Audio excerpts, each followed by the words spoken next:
બ્રેકફાસ્ટમાં તૈયાર થાય તેવો ફટાફટ એવો નાસ્તો. આપણે બટાકા લીધા છે, પછી એને આપણે છીણી દીધા હતા.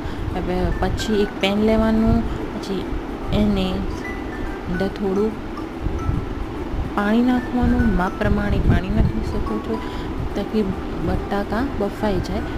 મેં બટાકા કટ કરીને નાખી દીધા કે ફટાફટ બફાઈ જાય એટલા માટે. તમે અનુકૂળ પ્રમાણે તમે કરી શકો. પછી મેં ડુંગળી અને મરચાંને સાતળી લીધા છે. પછી મેં મેંદો લીધો. એની તમારે જેટલો લેવો હોય એટલો મેંદો લઈ શકો માપ પ્રમાણે. મેં મારા માપ પ્રમાણે મેંદો લીધો છે. પછી એમાં 1 ગ્લાસ જેટલું મેં પાણી નાખ્યું હતું.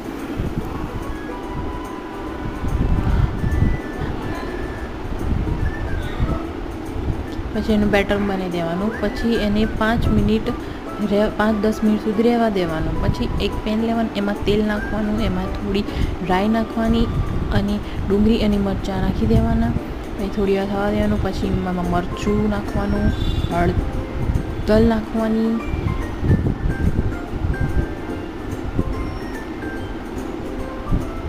ધાણા જીરું પાવડર નાખવાનું,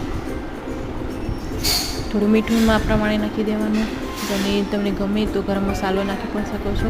અને પછી જે બટાકા બાફેલા છે નાખી દેવાના છે. અને બધું તૈયાર થઈ જાય પછી આ પેન લેવાનું. પેનની અંદર આપણે નાખી દેવાનું છે અને પછી આપણે રોલ બનાવવાનું છે.